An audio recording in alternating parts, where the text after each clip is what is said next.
NSE, Nuestra Señora del Encuentro con Dios, presenta Curso para Catequistas de Confirmación, organizado por el Arzobispado de Arequipa, realizado en el auditorio de la parroquia San Juan Bautista de Yanaguara. Les decía que el día jueves hemos comenzado a ver la historia de la salvación, que comienza ¿con quién? A ver, ¿nos escucha? Eso, comienza con Abraham. Abraham, nuestro padre en la fe, ¿no es así? Y decíamos que así como Adán y Eva somos nosotros, también en Abraham estamos presentes nosotros. Porque Dios le dijo a Abraham, tú serás padre. No se escucha bien, ¿no? ¿Se escucha bien? Ah, sí. Yo me estoy quedando sordo. ¿Cómo?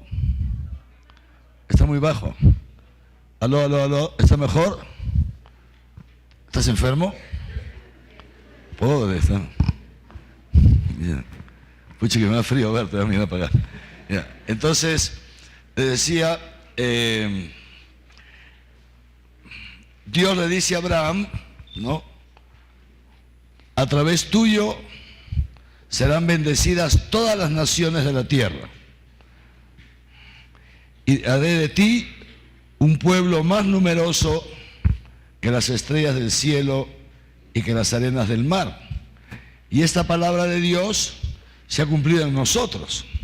La iglesia, nosotros somos la descendencia de Abraham, lo dice San Pablo. La descendencia de Abraham no es la descendencia en la carne, en la sangre, sino el linaje de Abraham son aquellos que tienen la fe de Abraham, la fe de Abraham. Y eso somos nosotros, los cristianos. Y veíamos también que esta fe es un don de Dios. Por eso se llama virtud teologal. Hay 3 virtudes teologales. ¿Saben cuáles son? Fe, esperanza y caridad. ¿Y saben por qué se llaman teologales? Porque son virtudes sobrenaturales. Uno no se puede dar a sí mismo la fe. Tú no puedes darte a ti mismo la fe. La fe no se consigue rezando el rosario, no se consigue leyendo libros sobre la fe, tratados, que hay muchísimos tratados teológicos, no se consigue así la fe. La fe o Dios te la da o no te la da. O Dios te la da o no la tienes. Es imposible que tú te des a ti mismo la fe. Y para darnos la fe, Dios se va revelando. Porque la fe, escúcheme bien, la fe es, dice el catecismo, es la respuesta del hombre ante el Dios que se revela. Esa es la fe. La respuesta del hombre ante Dios que se revela. Pero entonces, ¿cómo es que es Dios que me da la fe si yo soy el que respondo? Porque mi respuesta, escuchen, es una respuesta movida por la misma revelación. En la misma medida en que Dios se me va revelando en la vida, Él, en el momento que se me va revelando, me va enviando desde lo alto del cielo su Espíritu Santo, por eso es una virtud sobrenatural, su Espíritu Santo, que desde dentro me impulsa a responder. Por eso, escúcheme bien, si la fe es la respuesta del hombre ante el Dios que se revela, escuchen bien, esto es muy importante. Entonces, la fe, escúcheme bien, no se adquiere de una vez para siempre. Aquí está el punto. No se adquiere de una vez para siempre. Cuando Abraham, ¿se acuerdan cómo empieza la historia de Abraham, no es cierto? Abraham, ¿quién era? Era un anciano, ¿no? 75 años, que vivía frustrado. ¿Se acuerdan o no? ¿Por qué estaba frustrado? Porque no tenía ¿qué? ¿Y qué más? Eso. Vivía frustrado porque no tenía hijos y no tenía tierra. Y eso, decíamos, Abraham es, habiendo sido un hombre histórico, que ha existido, esto es historia, pero al mismo tiempo, Abraham es figura del hombre en su naturaleza caída. El hombre fuera del paraíso, el hombre en su naturaleza caída. Porque Dios ha creado al hombre para que tenga un hijo y para que tenga una tierra. Y mientras el hombre no posea este hijo y no posea esta tierra, el hombre vivirá siempre frustrado. Será un viejo frustrado, aunque tenga 15 años y sea un chico de la confirmación. Será siempre un viejo frustrado, porque no se podrá realizar. Y por eso decíamos en las catequesis anteriores que el hombre vive así, el hombre vive frustrado, y como no soporta su frustración, tiene que alienarse y tiene que pecar. Esa es la gran tragedia del hombre, que vive frustrado, porque el demonio lo ha engañado, ¿no? ¿Cuál es ese hijo para que tengas el cual Dios te ha creado? ¿Cómo se llama ese hijo? No, ese es el hijo de Abraham. El hijo, se los he dicho, lo voy a jalar en el examen. El hijo para el cual Dios te ha creado se llama Jesucristo. Se llama Jesucristo. Ese es el hijo para el que Dios te ha creado, para que Jesucristo habite en ti.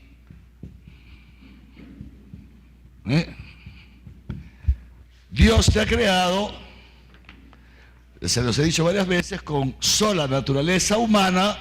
¿Pero para qué? Para que llegado el momento tú puedas tener naturaleza divina. Eso es el cristianismo.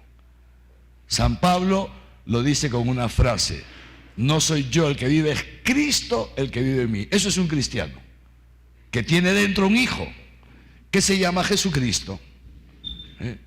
Los padres del desierto, que eran los monjes, final de la antigua, inicios de la media, le llamaban a Jesucristo el Logos parlante.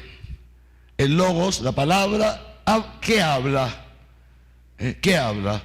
Cuando uno tiene a Jesucristo, ya no soy yo el que vive, es Cristo el que vive en mí, uno va tomando conciencia de esto.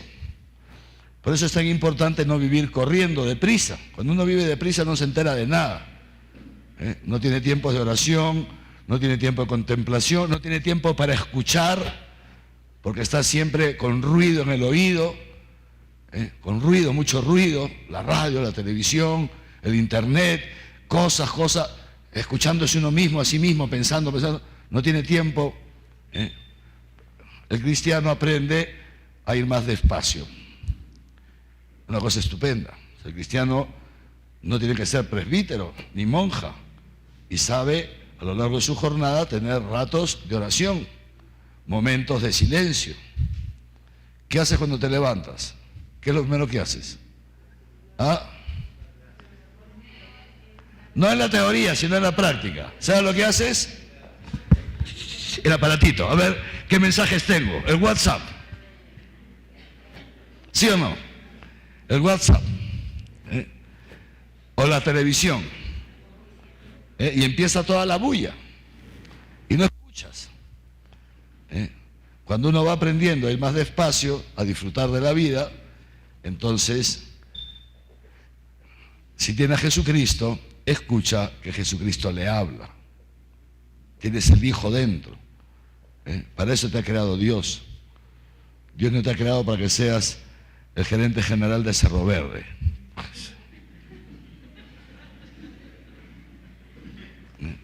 Dios te ha creado para que seas santo e inmaculado ante Él por el amor. ¿Ven? Entonces, este hijo, mientras no tengas este hijo, vivirá frustrado.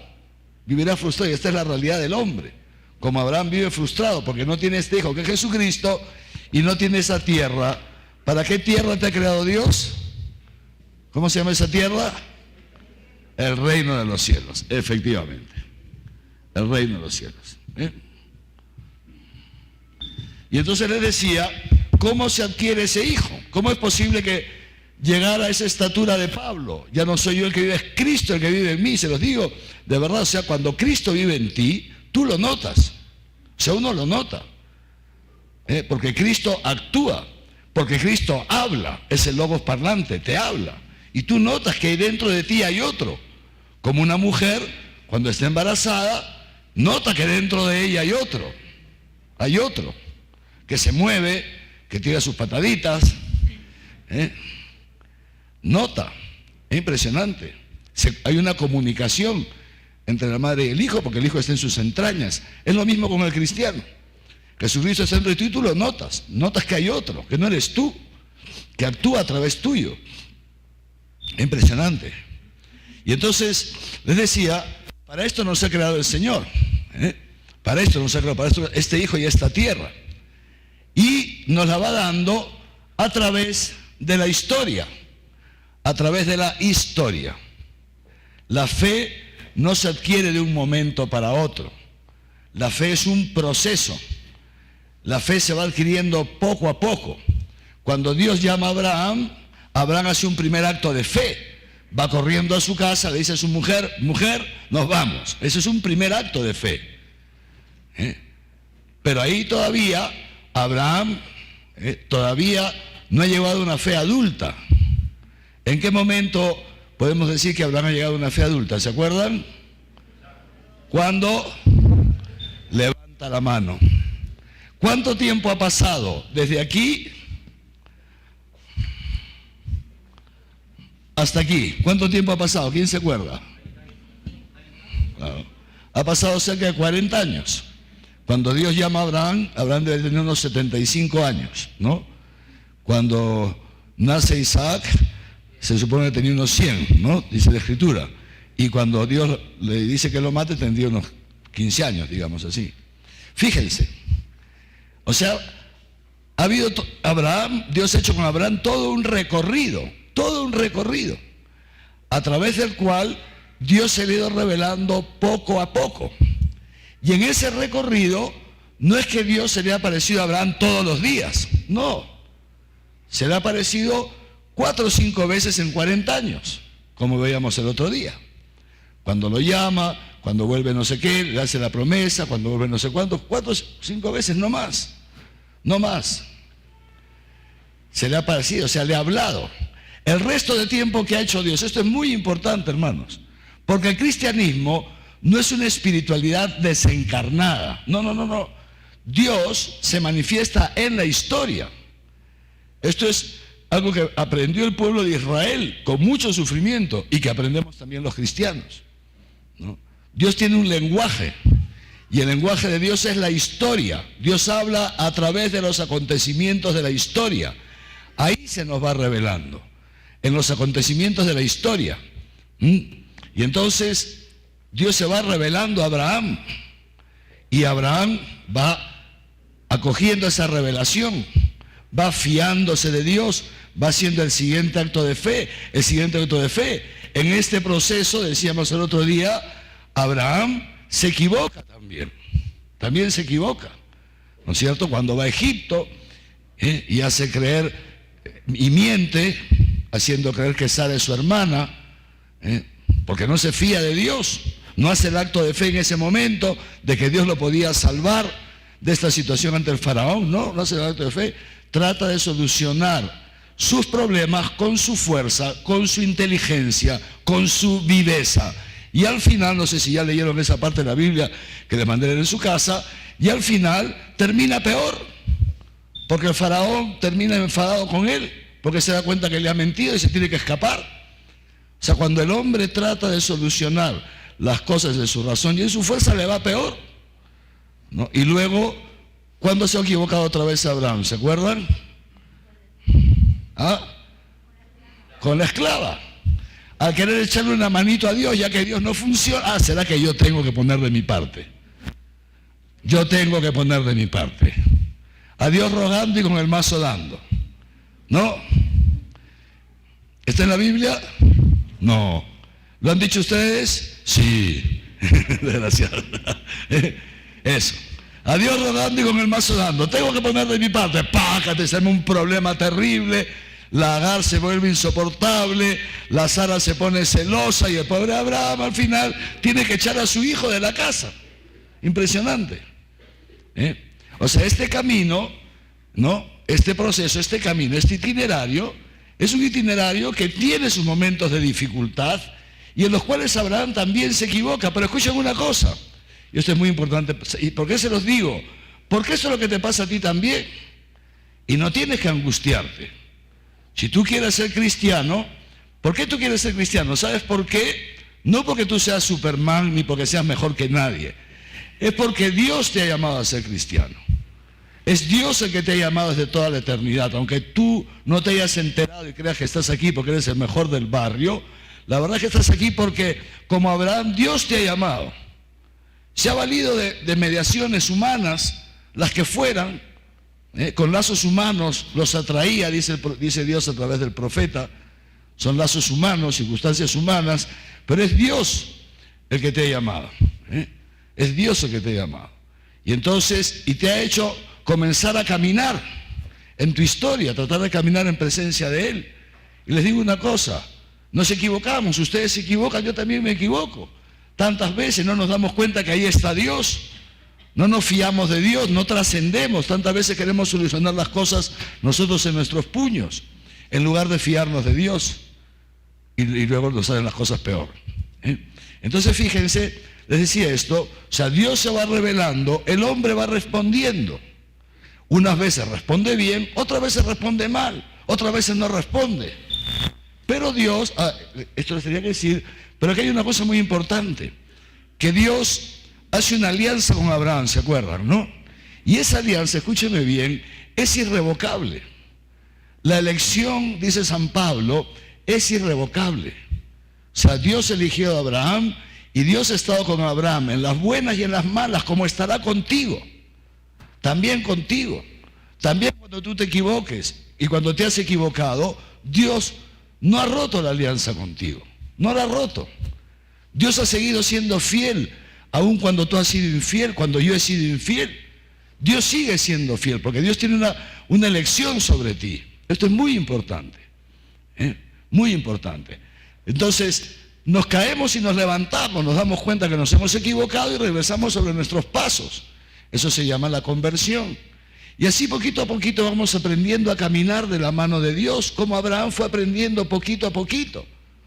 Poquito a poquito fue aprendiendo Abraham. Y les decía, entonces esto es todo un proceso por dos razones. Primero, porque Dios es infinito. Dios es infinito. O sea, Dios nos excede por todas partes, pues, ¿no? Entonces, Dios jamás terminarás de conocerlo del todo hasta el momento en que lo veas cara a cara. Dice San Pablo, ahora vemos como en un espejo. Entonces Dios se nos va revelando de a pocos, porque si se nos revelara todo de un solo golpe, nos moriríamos todos. Nadie puede ver a Dios y seguir viviendo. ¿Me entienden? Nadie. Entonces Dios se nos va revelando poquito a poquito. Y se va Él habituando a vivir con nosotros. Y nos va habituando a nosotros a vivir con Él, dice San Ireneo. San Ireneo, precioso San Ireneo. Dice esto, Dios en la historia se ha ido habituando, el mutuo asuesco, ha habido una mutua habituarse. Él se ha ido habituando a vivir con el hombre y ha ido habituando al hombre a vivir con Él. Poquito a poquito, a través de una historia larga, ese mutuo habituarse, no ha violentado, Dios no violenta al hombre. Dios es muy delicado, hasta que ha llegado el momento, dice San Ireneo, de que ya se ha recorrido suficiente trecho, se han habituado lo suficiente para que Dios se haga uno con el hombre, Jesucristo. Jesucristo. Ya no son dos, una sola carne. En una sola persona, la persona del Verbo, las dos naturalezas. Pero entonces, ¿esto qué significa? Que como Dios es infinito e inconmensurable, Él se nos va revelando poco a poco.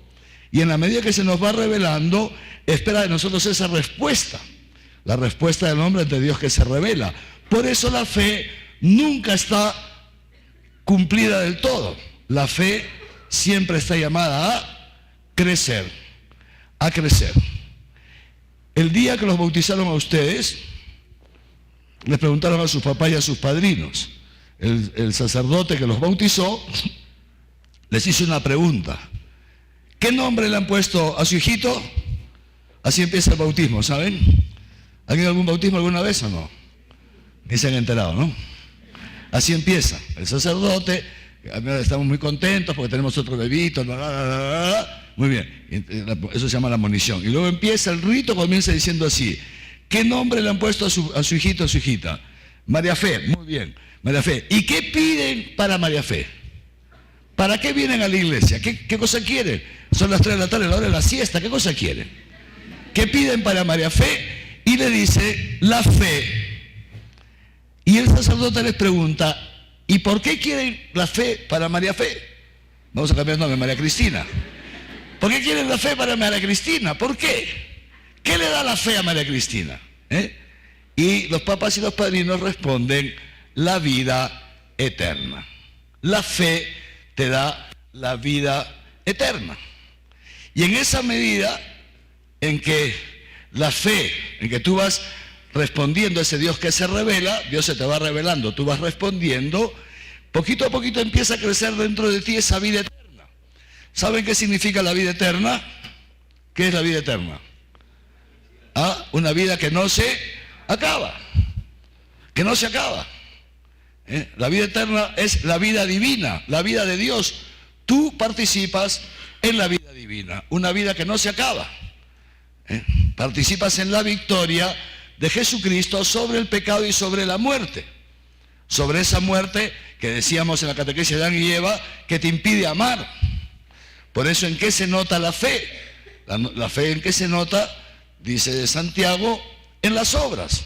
En que puedes hacer obras de vida eterna, puedes amar, puedes desprenderte de tu dinero y dárselo a una persona más pobre y necesitada que tú, puedes ponerle otra mejilla cuando tu esposa o tus padres o quien sea o tus hijos te hacen una injusticia, puedes no resistirte al mal, puedes responder al mal con el bien. Esas son las obras de vida, eso es lo típico del cristiano, el amor, poder dar la vida por el otro, que es lo que hace feliz al hombre. Súper interesante, o sea, esto va brotando de ti, sin esfuerzo, sin esfuerzo. Es el fruto de un árbol, ¿me entienden? Eso es como un fruto. ¿Ustedes alguna vez han visto un árbol y tengo que dar una manzana? No. La manzana es el fruto natural. Eso es también las buenas obras. Son el fruto natural en aquel árbol que tiene vida divina, en aquella persona que tiene el Espíritu Santo. Si Cristo habita en mí, Él actúa a través mío. Si el Espíritu Santo ha sido derramado en mi corazón, de mi corazón brota el amor, porque el Espíritu Santo es amor. ¿Se dan cuenta? Entonces, pero decía, todo esto se va dando poco a poco, se va dando poco a poco, es poquito a poquito. Y como Dios nos quiere llevar hacia la plenitud, entonces, poquito nos va poniendo acontecimientos, muy importante esto. Nos va poniendo acontecimientos para llamarnos a la fe. Se nos quiere revelar. Pero ¿qué pasa? Dios se te ha revelado y ya lo has conocido un poquito y estás chévere, contento, contenta con Dios.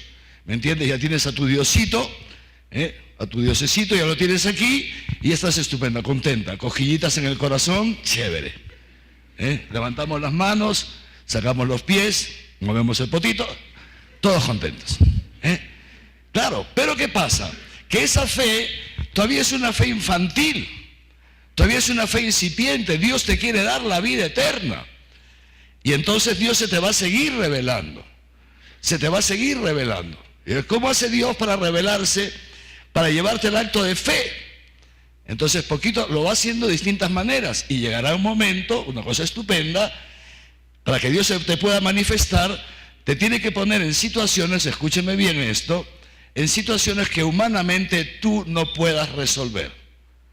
Que humanamente tú no puedas resolver. ¿Por qué? Porque si las puedes resolver tú, ya no es Dios, eres tú. No te has encontrado con nadie más que contigo mismo.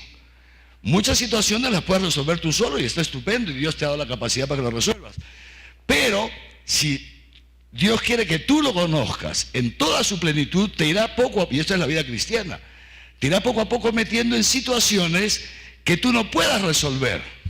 ¿Para qué? Para que te fíes de Él. Y para que fiándote de Él puedas ver cómo Él te resuelve la situación. Y entonces empezarás a descubrir lo que se llama la providencia. Dios provee. Como Abraham. ¿Qué le pide Dios a Abraham en un momento? Que le dice, ahora sacrifícame ¿a quién? A tu hijo.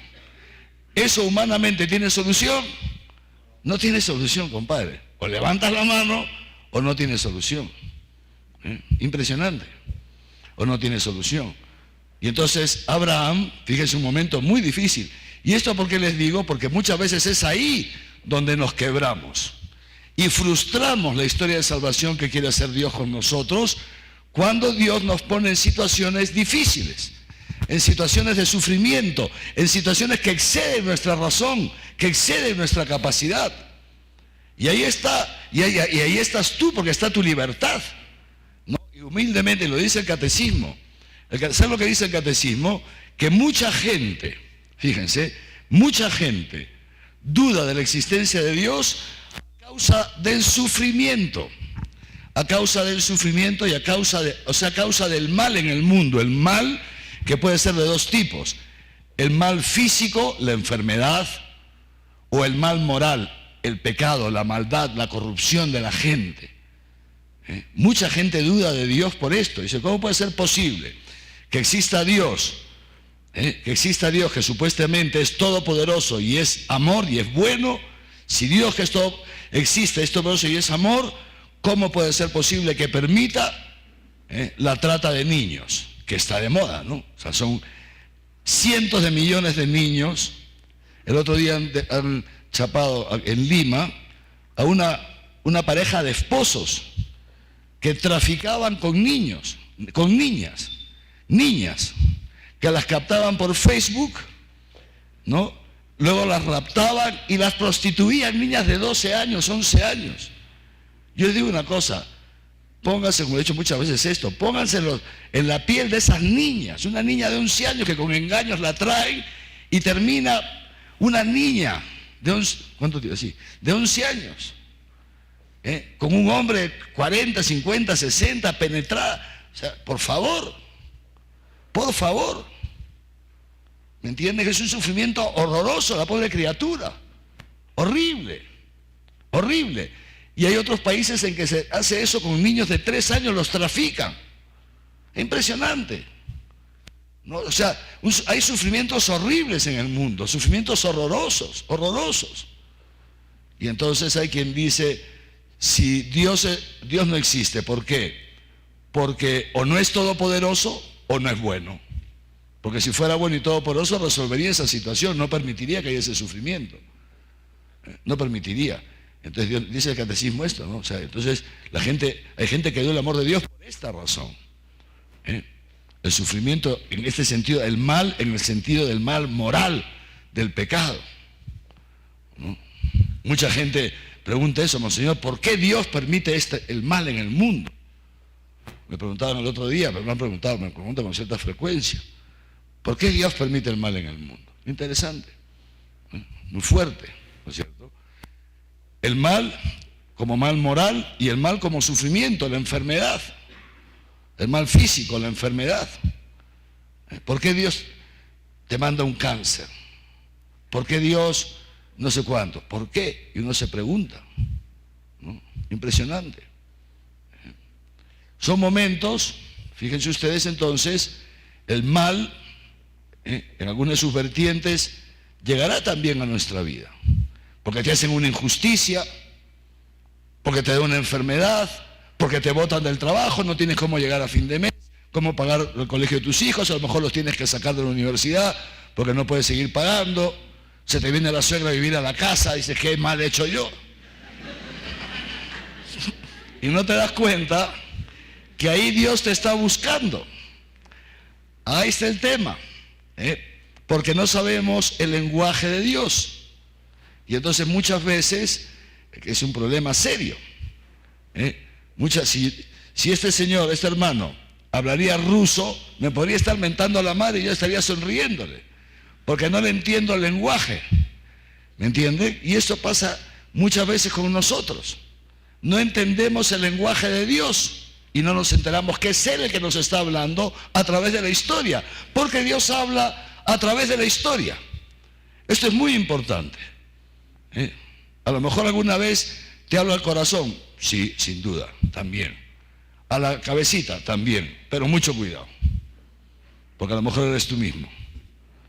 Tus buenas intenciones, tus buenos deseos, tus fantasías.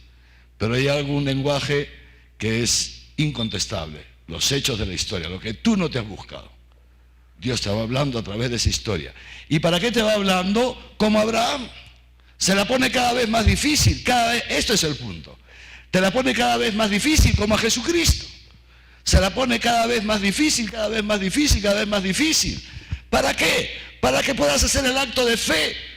Y hecho el acto de fe puedas ver cómo Dios aparece. Cómo Dios aparece. Y no necesariamente te soluciona el problema. No necesariamente. Muchas veces sí, otras no.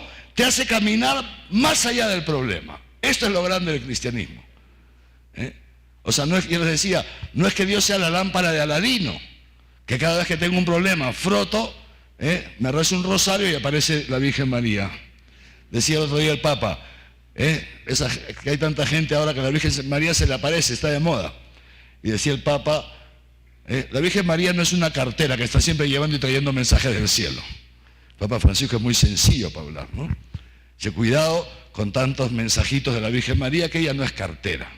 O sea, que tener mucho cuidado, ¿no? Y es así, muchas veces nosotros pensamos eso. ¿Y qué hacemos cuando rezamos? ¿Qué pedimos?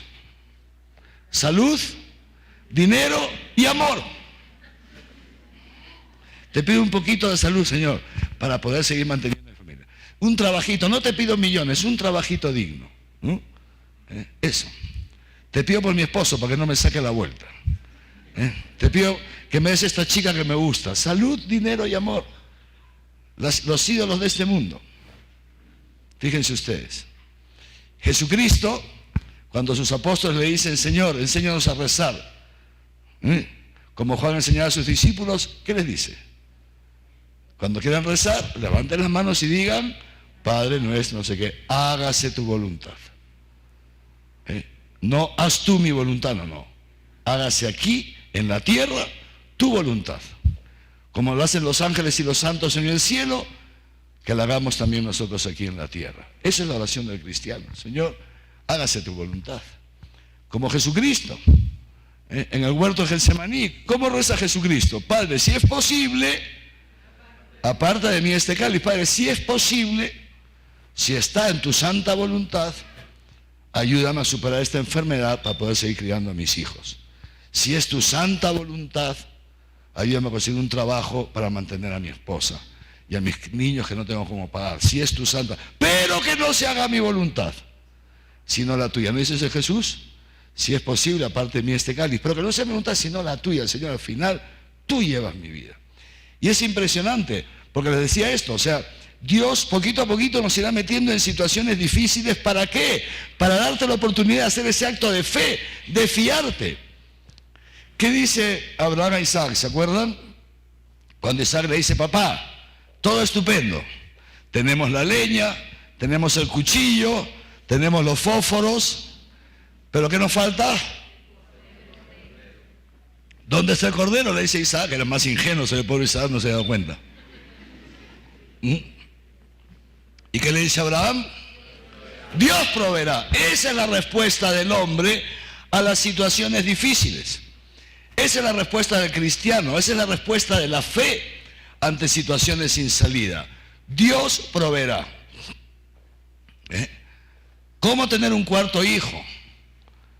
Bueno, un cuarto, por lo menos un segundo, porque ya ustedes no quieren ni tener dos, ¿no? O sea, ¿cómo tener, si uno en la razón dice, ¿cómo tener un tercer hijo? No, si el colegio cuesta tanto, si no sé qué, no sé cuántos. Impresionante. Sumas, restas, no cuadra, no sale de ninguna manera, ¿no es cierto? Y te quedas con el segundo hijo. Impresionante. Y te frustras toda tu vida te la frustras. ¿Por qué? Porque no le das a Dios la oportunidad de tener el tercer hijo y ver cómo Dios provee. Y eras el guachimán de la empresa y te suben a presidente director directorio, eres un huevo frito. Te has perdido ser presidente del directorio. Te has quedado con tu sueldo de 850 soles porque tú te lo has buscado. Porque no te fías de Dios. Y si tú no te fías de Dios, Dios es un caballero. Dios no te violenta. Esto es muy importante. Dios actúa en la medida en que tú le das permiso. ¿Cuánto poder tiene Dios sobre ti? Fíjense ustedes, ¿sabes cuánto poder tiene Dios sobre ti? El que tú le das. El que tú le das.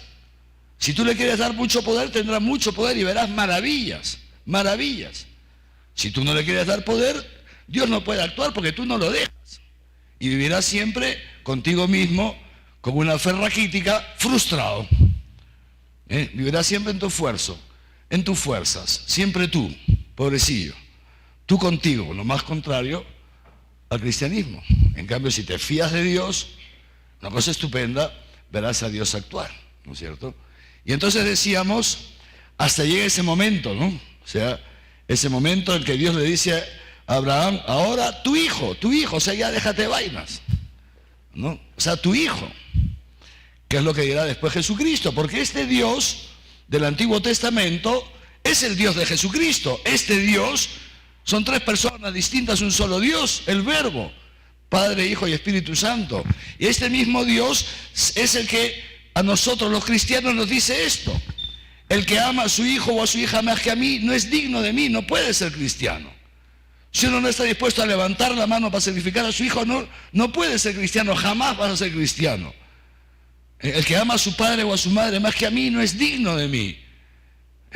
Y el que busca su propia vida, al final la terminará perdiendo. ¿Quieres buscar tu vida? Estupendo, búscala. Búscala y verás que terminarás perdiéndola, terminarás frustrado. Siempre con una vida así, enana, chata, horrible, horrorosa. Así, mira, así, tu vida, así. Impresionante. Cuando Dios te quiere una super vida estupenda, fíjense. Porque tú buscas tu vida, la pierdes. En cambio, el que pierde su vida por mí, por el Evangelio, el que se niega a sí mismo, eso que dice Jesucristo, si alguno quiere venir detrás de mí, quiere ser cristiano, muy bien, estupendo. Hagamos una cosa, niéguese a sí mismo, cargue su cruz y sígame. Niéguese, o sea, olvídate de ti, despréndete de ti y fíjate del Señor, sigue a Dios y verás, terminas contentísimo, una cosa estupenda. Es una cosa impresionante cuando nos dejamos llevar por Dios. Y entonces decíamos que este Isaac, fíjense ustedes, aquí Abraham nos hace presente a Dios Padre, porque Abraham se desprende de su hijo, en su corazón se desprende y está para matarlo, que es lo que ha hecho Dios con su hijo. Tanto amó Dios al mundo, dice Juan, tanto amó Dios al mundo, y el mundo eres tú, o sea, tanto te amó Dios a ti, que envió a su único hijo al mundo, para que muera en la cruz por ti, para el perdón de tus pecados, para que no te vayas al infierno, para que puedas irte al cielo por toda la eternidad, para que puedas ser feliz en este mundo. Dios no te ha traído a este mundo para sufrir. Dios te ha traído a este mundo para que disfrutes. El mundo es estupendo, el mundo es bellísimo, la vida es estupenda si la vivimos con Dios, si la vivimos en la fe. Una cosa estupenda, ¿se dan cuenta? Y es así, eso que Abraham hace en su corazón, pero que al final Dios impide que termine de consumir, de hacer, eso sí lo ha hecho Dios, que es más grande que Abraham. Dios sí se ha desprendido totalmente de su hijo y no ha frenado la mano del hombre, ha dejado que lo mate. Él lo ha entregado a la muerte. Esto es muy importante. Esto es Dios. Esto es un padre. Esto es un padre que entrega a su hijo a la muerte para el perdón de tus pecados. Esto es un padre. ¿Por qué? Porque a Jesucristo no lo han matado a traición. No lo han matado a traición, hermanos. Jesucristo, cuando se encarna, cuando el Verbo se encarna para morir. Se encarna para morir, no se encarna para venir unos años, pasarla más o menos chévere, darnos 4 sermones y irse. No, se encarna para morir en la cruz. Esto es una decisión que toma la Santísima Trinidad. Una decisión. el Padre envía a su Hijo para que lo maten. Y el Hijo acepta esta misión del Padre. Impresionante. Movido por el amor, porque Dios es amor. Una cosa impresionante. Esto es Dios. Fíjense ustedes, esto es el amor. A Jesucristo, lo dice Jesucristo. ¿Qué dice Jesucristo? Cuando anuncia su pasión, se lo dice a los apóstoles en privado. Les dice el Hijo, Marcos creo que es el capítulo 8 o 9, ¿no? En un momento en que le dice, él a sus apóstoles, le dice, el Hijo del Hombre, o sea, él, yo, va a ser entregado en la muerte. Va a ser entregado en manos de los pecadores. Y lo van a insultar, y lo van a flagelar, y lo van a escupir, y lo van a matar. Se lo dice claramente. ¿Y Pedro qué le dice? ¿Se acuerdan? Pedro se enfada, se escandaliza.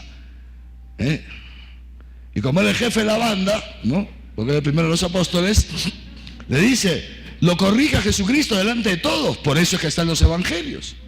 Lo corrige, maestro, pues estás loco. ¿Qué cosa está diciendo? Al final, al principio éramos 50.000, ahora quedamos nada más que 12 y ya nos estás asustando. O sea, quiebra el negocio. Ya todo el mundo se le había ido, ya Jesucristo estaba, ya quedaba poquísima gente. Y Pablo le dice, pero estás tú loco. ¿Cómo se te ocurre decir estas cosas? Tienes que dormir un poco más en la noche, te la pasas rezando y ya está. ¿Y qué le dice Jesús? Sal de aquí, Satanás. Apártate de mí, Satanás. ¿Qué más? ¿Acaso el cáliz que mi Padre me ha preparado no lo voy a beber? Ahí está el punto. Jesucristo sabe muy bien que este cáliz no se lo ha preparado Judas, ni Anás, ni Caifás, ni Herodes, ni Pilatos, ni tú. Este cáliz se lo ha preparado su Padre, su Padre. Y Jesucristo hace este acto de fe en su Padre. ¿Acaso el cáliz que mi Padre me ha preparado, el acto de fe, no lo voy a beber? ¿Pues te crees que estoy loco? ¿Crees que estoy loco, que soy idiota? Si viene de mi Padre, será una cosa buena. Si viene de mi Padre, el desenlace será excelente. Y esto es lo que hace Jesucristo. Jesucristo en la cruz hace este acto de fe. Padre, en tus manos encomiendo mi espíritu. Y es una situación sin salida. ¿Qué salida hay de aquí? Cuéntame tú, ¿qué salida tienes acá? Ni una. Aquí ya no hay salida. Aquí no tienen salida. Fíjense. Mientras la mano está así, todavía hay salida. Aquí ya no hay salida. Y ahí, sin salida, Jesucristo deja la salida en manos de su Padre. Impresionante. Es el acto de fe que hace Jesucristo. ¿Y le ligó o no le ligó? ¿Funcionó o no funcionó? ¿Ah?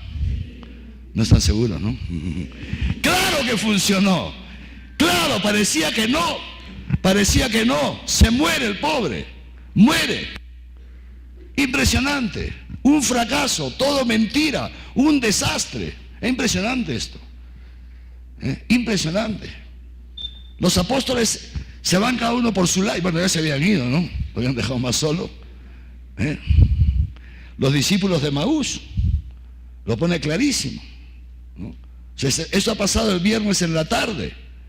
Y los discípulos de Maús, ya en el Shabbat, el sábado no se puede caminar tanto. Por eso se quedan todos más o menos por ahí, pero todos desperdigados. Y el domingo empieza cada uno a volver a su pueblo. Y ahí están los discípulos de Maús, ¿no? Que están caminando de regreso a su pueblo. Y Jesucristo se les aparece, ¿no? Pero ellos no se dan cuenta que es Jesucristo, ¿no? Se les aparece camuflado. Y dice, ¿qué pasa? ¿Puedo caminar con ustedes? Sí, claro, camina. Estamos yéndonos. Sí, ven con nosotros. ¿Y qué pasa que los veo tan tristes? ¿Qué ha pasado? Dice, como tú eres el único, está en las Escrituras, el único que no sabe lo que ha pasado. Que este Jesús de Nazaret, que se había presentado como el Mesías, como el más, en quien habíamos puesto toda nuestra confianza, toda nuestra vida la habíamos puesto en Él, nuestro futuro, todo en sus manos, y al final todo era mentira, compadre, todo era mentira. Él decía que era el Hijo de Dios, y al final nada, un delincuente. Lo han matado, frío está. Así que nos regresamos a la casa a buscar chamba, nos hemos quedado sin chamba, ya 3 años siguiéndolo, a ver si empecé a mandar el currículum por internet a todo el mundo. Impresionante, los pobres. O sea, una sensación, claro, o sea, no había ninguna esperanza. Pero fíjense ustedes, Jesucristo esperó contra toda esperanza. Jesucristo hace el acto de fe y al final funciona. Y esto que funcionó en Jesucristo funciona en tu vida. Funciona. ¿El problema cuál es? El problema es, a nosotros, ¿qué es lo que nos pasa? Que cuando llegamos aquí, esta barrera que se llama la muerte, nos tiramos para atrás. O sea, nuestro hombre viejo, cuando llegas a esa barrera de la muerte, que es tu suegra, ¿me entiendes, no? Te tiras para atrás. Te tiras para atrás. No das el paso de amar a tu suegra. No das el paso de entrar en la enfermedad. No digo que no vayas al médico, por favor, entiéndame, ¿no? O sea, no das el paso de acoger la enfermedad en lo profundo de tu ser. Y ir al médico, por supuesto, ni que fueras tonto, ¿no? ¿Me entiendes? O sea, no das ese paso. Te resistes. Nos resistimos. El hombre viejo se resiste a entrar en la muerte. Y por eso, ante este muro, ¡pum!, se detiene. Y entonces se queda aquí. ¿Me entienden? Con su fe chiquita. No puede ver maravillas. No puede experimentar la resurrección, la potencia de Dios para sacarte de la muerte. No puedes experimentar la providencia. ¿Por qué? Porque no das el paso. No haces el acto de fe, que es lo que hace posible que Dios actúe en tu vida. Por eso les decía, poquito a poquito Dios nos tendrá que ir dando las garantías. Poquito a poquito. No, por eso Dios se aparece a Abraham. Y Abraham se ha puesto en camino y todo. Ha pasado 1 año, 2 años y no ve el hijo por ninguna parte. No ve ninguna tierra. Y de repente se aparece otra vez Dios a Abraham y le dice, mira, esta es la tierra que te hablé. ¿Te acuerdas de Abraham de mí? Esta es la tierra. Y claro, Canaán, ¿no? Una tierra impresionante, bellísima. O sea, Dios lo va animando a Abraham. ¿Te das cuenta? Y luego otra vez sigue Abraham, hay la sequía, se va no sé dónde, tal. El pobre, su vida le empieza a costar otra vez. Hay un riesgo de que se olvide de Dios y Dios le vuelve a aparecer. Las 3 personas esas, se le aparecen Dios, la presencia de Dios en estas 3 personajes misteriosos. Abraham reconoce a Dios que le dice, volveré dentro de 1 año. Y en lo que pase el tiempo para gestar un niño, Sara te habrá dado un hijo. O sea, Dios también nos va animando en esta vida cristiana. ¿Se dan cuenta? ¿Y cómo te va animando Dios? Porque te da pequeños detalles en la historia. Por eso es tan importante estar atentos en la historia. Porque vas a la misa, a lo mejor estás pasando un momento de crisis, que no ves a Dios por ninguna parte, que Dios te está buscando para que hagas el acto de fe. Pero como tú ya no hablas con Dios, hablas nada más que contigo misma y estás nada más preocupado de tu problema, entonces has bajado los ojos. Pero Dios te espera en la misa, con una palabra. Pero claro, si tú en lugar de escuchar la palabra estás pensando en tu problema, te reventaste. En cambio, no sé si les habrá pasado alguna vez, a mí me ha pasado muchísimas veces. O sea, que llegas a la misa o a lo que sea, o no sé qué, no sé cuántos, y ¡pum!, aparece una palabra que te saca de la crisis. Totalmente te saca de la crisis. Ahí estaba Dios esperándome, en esa misa. Ahora, claro, si en lugar de ir a misa me quedaba viendo el partido de fútbol, por eso es tan importante seguir a Dios en la historia. ¿Me entiendes? Esa es la cuestión. Si en lugar de ir a esto, si en lugar de ir a preparar con tu equipo de catequista de confirmación, que es ahí donde te va esperando Dios, en la historia. Si en lugar de escuchar a tu mujer dices, cállate que tú de estas cosas no sabes nada, esto lo soluciono yo, y no lo solucionas y le estás mordiendo las uñas, Dios te quería hablar a través de tu esposa o de tu esposo, y tú no lo escuchas, claro. O sea, Dios siempre se nos va a manifestar para ayudarnos a hacer el acto de fe. ¿Para qué? Para que podamos ver, fíjense una cosa, que la muerte, queridos hermanos, no existe. Porque Jesucristo ha resucitado. Jesucristo ha entrado en la muerte y ha destruido la muerte. Y la ha destruido no para Él, la ha destruido para ti. La ha destruido para ti. La muerte no existe como última palabra. Hay una vida después de la muerte. Se puede caminar más allá de la muerte. Se puede ser feliz en medio de las dificultades de este mundo. Claro que se puede. Eso es el cristianismo, vida eterna. Una vida que no te la quitan las dificultades, que no te la quita nada, una cosa estupenda. Y entonces haces el acto de fe y ves como se te abre todo. Impresionante, impensable. Si lo cuento no me lo creen, van a creer que estoy loco. Impresionante, nadie se lo va a creer. Claro, si no es para que lo crean los demás, es para que lo creas tú, compadre. Es para que lo creas tú, para que tú te... ¿Ves? Y entonces así vas teniendo fe hasta que llegue el mejor día de nuestra vida.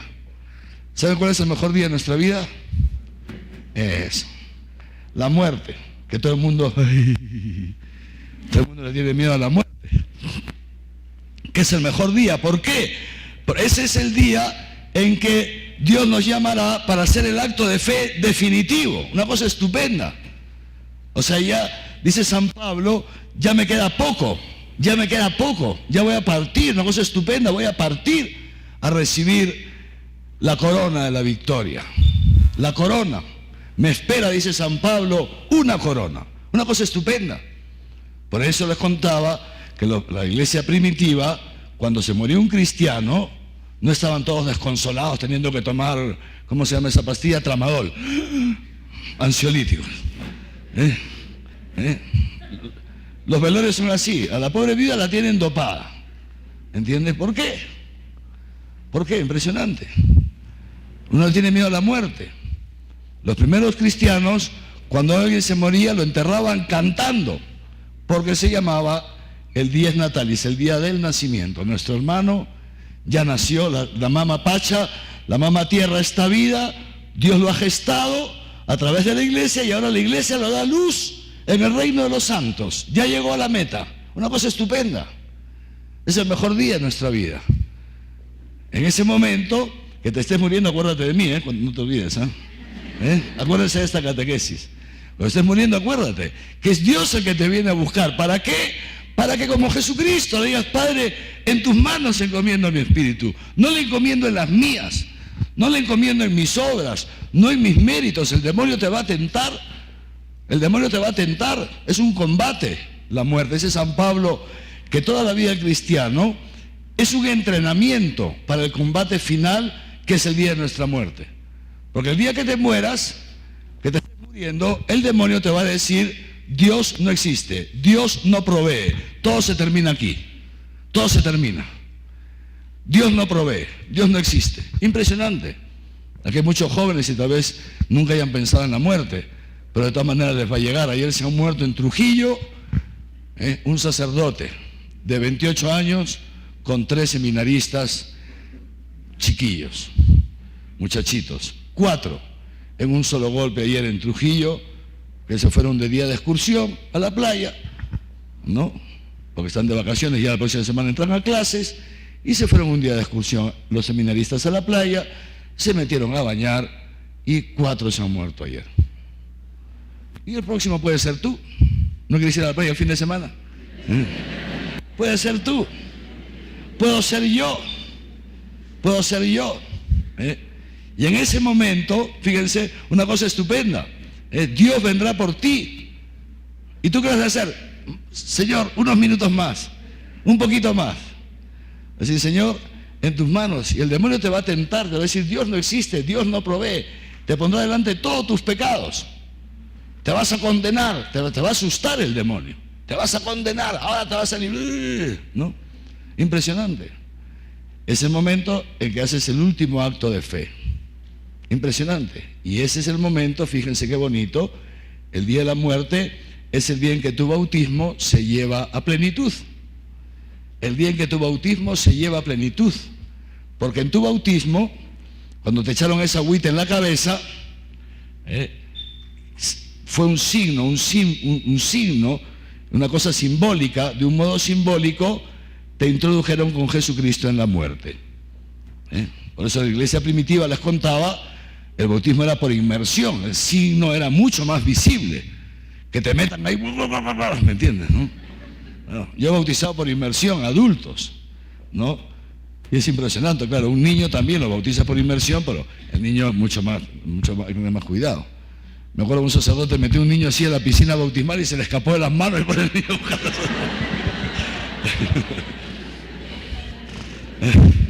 Anécdotas, ¿no? Súper interesante. A mí no se me ha caído ninguno. Cuando son bebitos se les bautiza calatitos. Es muy bonito. Y uno aprende también con el sufrimiento, ¿no? Porque se bautiza calatito al niño, yo tengo el nombre del Padre, del Hijo y del Espíritu Santo, y se levanta el niño, ¿no? Y como lo levantes mirando hacia ti, pítese. Porque el agua tibia le provoca la pila. Sí. Entonces aprendes que tienes que ponerlo mirando hacia el padrino. Entonces, claro, cuando bautizas a un adulto y lo metes, ahí se experimenta más, es una cosa impresionante, ¿no? Pues bien, pero a lo que voy, independientemente del símbolo, ¿no es cierto? Es esto, o sea, el bautismo es esto, ha sido sepultado con Cristo en la muerte para resucitar también con Él. Y por eso recibes la vestidura blanca, vestidura del bautismo, la vestidura de la resurrección del resucitado, del resucitado. Ahora fíjense ustedes, eso es una participación sacramental en la muerte de Cristo, solamente en el sacramento. Ese sacramento llega a su plenitud el día de la muerte física. Ese día físicamente, con todo tu ser, vas a entrar en la muerte. O sea, el bautismo llega a plenitud. Una cosa impresionante, entras con Cristo en la muerte y luego resucitas con Él, una cosa estupenda. Tú imagínate lo que va a ser después que te mueras. Una cosa impresionante. O sea, es que ni te lo puedes imaginar. Tú imagínate, entras en la muerte, haces el acto de fe, Padre, en tus manos encomiendo mi espíritu, aquí vamos, ¡guau! ¿Entiendes? Y ¡fu! ¡Oh, su madre! Toda mi vida teniéndole miedo a esto, vamos, y soy un idiota. 90 años, asustado, por gusto. Es una cosa estupenda. Esto, queridos hermanos, esa vida eterna, esa maravilla que nos espera, Dios quiere que la empieces a experimentar desde este mundo. La victoria de Cristo sobre la muerte, que no es un cuento. Dice San Pablo, si Cristo no ha resucitado, somos los más infelices de todos los hombres. Somos los más infelices, o sea, porque todo es mentira, todo es un absurdo. Pero la verdad, ¿cuál es? La verdad es que Cristo sí ha resucitado. Y esto es la fe. La fe es la experiencia de la resurrección de Cristo en tu vida. Porque Cristo en tu vida rompe la muerte, destruye la muerte. Eso es la fe. Es el producto de esa experiencia de cómo Jesucristo ha destruido en ti la muerte. Que te lleva a pecar, que te lleva a pecar. Que te lleva a pecar. La destruye en ti. Tienes experiencia de vida eterna. Eso es el cristianismo. Pero para poder destruir la muerte, Dios te tiene que poner en situaciones de muerte. Y tú, en lugar de tirarte para atrás, tienes que entrar en ellas, invocando el nombre de Dios. Y dice Jesucristo, todo el que invoca el nombre del Señor se salvará. Por eso, a partir de ahora, cuando te llegue el sufrimiento, la dificultad, acuérdate de Abraham. Acuérdate de Abraham. Y responde, Dios provee. Cuando tu mujer te diga, ¿y ahora qué vamos a hacer para pagar el fin de mes la casa? Y te ponga la cabeza así, ya te lo dije, ¿no? Mujer tranquila, Dios provee. Pero voy a trabajar por si acaso, no, de todas maneras, ¿no? O sea, una cosa no quita la otra, ¿no es cierto? Dios provee. Cuando te llegue la enfermedad, Dios provee. ¿Y cómo va a proveer? No sé. A lo mejor proveerá curándome, a lo mejor proveerá dándome la gracia para entrar en la enfermedad. Y para dar gloria a Dios, pero para experimentar que la enfermedad no me destruye, que puedo vivir enfermo, que hay un gozo más profundo que la enfermedad. Dios proveerá de la manera que Él quiera. A lo mejor tendrás que dejar esa casa y irte a otra más pequeña, no pasa nada, Dios está haciendo contigo una kenosis. Eres un soberbio, te crees mejor que tu hermano porque eres más rico que él, o lo que sea, has juzgado a todo el mundo, y Dios te quiere hacer pequeño para que entres en el reino de los cielos. A lo mejor tendrás que irte a una casa más pequeña. Y ya está, y no pasa nada. Y experimentarás que se puede vivir en una casa más pequeña. Y experimentarás que se puede pasar algún día sin comer tan bien como otro, y que no te mueres. Porque no solo de pan vive el hombre. Ahí está el tema. Una cosa estupenda. Y será el mejor día de tu vida. Cuando en comunión con tu mujer comas arroz con plátano. Estupendo. Pero en comunión, cogido de Dios. Una cosa estupenda. Y verás que no te mueres, que no pasa nada. Que no pasa nada que un día no tengas no tengas para tomar un café, no pasa nada. Dios proveerá. Porque escuchen una cosa, ¿quién ha ido a misa el domingo? ¿Han ido a misa? Mire, ¿tú no has ido? ¿Tú no has ido? Tú no has ido. Catequista, no has ido a misa. ¿Cómo puede ser posible? Dios mío, ¿en qué manos estamos? ¿Quién se acuerda del Evangelio? ¿Qué dice el Evangelio? ¿Ah? ¿Cómo termina el Evangelio? Busca y su justicia, que lo demás te será dado por añadidura. Eso es el cristiano. Busca primero el reino. El reino. Esto es lo tuyo. Esto es lo tuyo. Para eso te ha creado Dios. Y su justicia. ¿Saben lo que significa la justicia divina? Ojo por ojo, diente por diente. No, ahí está. El Evangelio del domingo está dentro de un sermón muy largo que se llama el Sermón de la Montaña. ¿Cómo comienza diciendo? Bienaventurados los pobres de espíritu, porque ellos verán el reino. Adiós. Bienaventurados los que tienen hambre y sed de ser justos, porque de ellos será el reino de los cielos. Eso es. Justo. ¿Quién es el justo? ¿Saben qué significa ser justo? Significa, el justo es el que ajusta su vida a la ley de Dios. Eso es el justo, el que ajusta su vida a la ley de Dios. El que encuentra, dice un salmo, mis delicias, eso es el justo. El que encuentra su delicia, ¿qué suena? ¿Ah? Lluvia. No nos podemos salir. Chévere. Hacemos un paréntesis y después me recuerdan dónde me he quedado. Habían dos santos que son hermanos, San Benito y ¿quién más? Santa Escolástica. Eran monjes los dos, ¿no? O sea, él era monje y era su hermana. Y entonces un día la va a visitar a su hermano. ¿Saben, no? Y claro, los monjes eran muy celosos. O sea, ellos mantenían su retiro, etcétera, etcétera, ¿no? Y entonces, pero claro, viene la hermana de lejos para visitarlo. Y él, claro, lo primero en un monje es el amor, la caridad. No tengo que atenderla, la pobre se ha venido desde lejos, ¿no? Así que la hace pasar para atenderla un ratito, estar un ratito con ella, ¿no? Para que la pobre no haya venido tan lejos. Así que está un momentito con ella y empiezan a hablar cosas bonitas de Dios, esas cosas que hablan los santos. Y en un momento dice, bueno, ya me tengo que ir, ¿no? Le dice él a ella, ¿no? Tengo que continuar, ya te tienes que ir. No, le dice un ratito más. No dice de ninguna manera. Ya suficiente, hermana, ya hemos hablado bastante, ¿no? 15 minutos para los monjes son una eternidad, ¿no? Entonces, esta mujer que era muy santa, se pone en oración y de repente, una tempestad, una tormenta terrible. Le había pedido a Dios que la ayude porque quería estar más tiempo con su hermano hablando cosas de Dios. Y entonces la mira, ella se ríe y dice, así me vas a botar aquí con la tempestad, caballero. Es así, ¿no? Así. Y se quedaron toda la noche hablando cosas de Dios. Entraron en éxtasis, eran dos grandes santos. Súper interesante, ¿no? ¿En qué me había quedado? ¿Ah? El justo es el que ajusta su vida a los mandamientos. Y dice, escuchen bien esto, dice un salmo, dice así, nunca he visto a un justo pasar necesidad, ni a su linaje, a sus hijos, mendigando el pan. Nunca. Nunca. Porque Dios no miente. Busca primero el reino, lo demás vendrá por añadidura. Lo demás vendrá por añadidura. Nunca he visto a uno que busque el reino y que esté pasando hambre y que sus hijos mendiguen el pan. Nunca. Porque Dios no miente.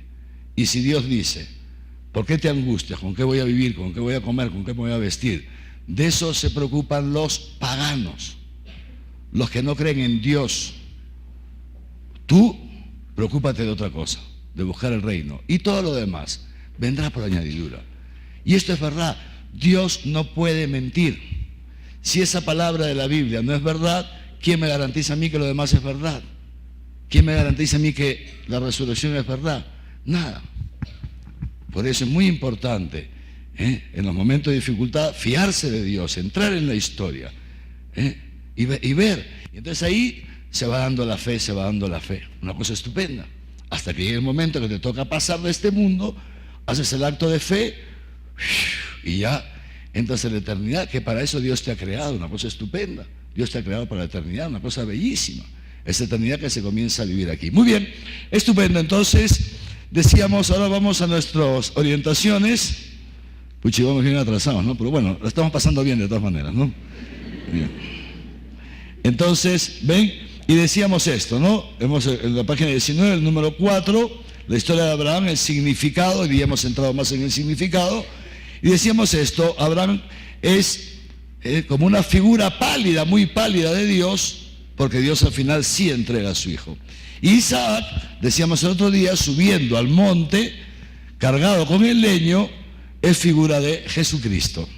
Jesucristo es ese cordero que estará enredado entre las zarzas y que al final será el cordero sacrificado.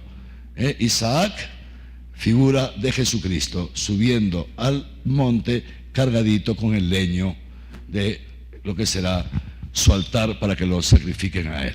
Y ahí aparece este corderito, decíamos, ¿no? Este carnerito que figura del cordero de Jesús, el cordero de Dios. Muy bien, estupendo. Entonces pasa esto y al final el Isaac se salva de la muerte, ¿no? O sea, su padre no lo sacrifica, Isaac sigue viviendo. ¿No es así? Sigue viviendo. Y después Isaac se casa. ¿Cómo se llama la esposa de Isaac? Rebeca.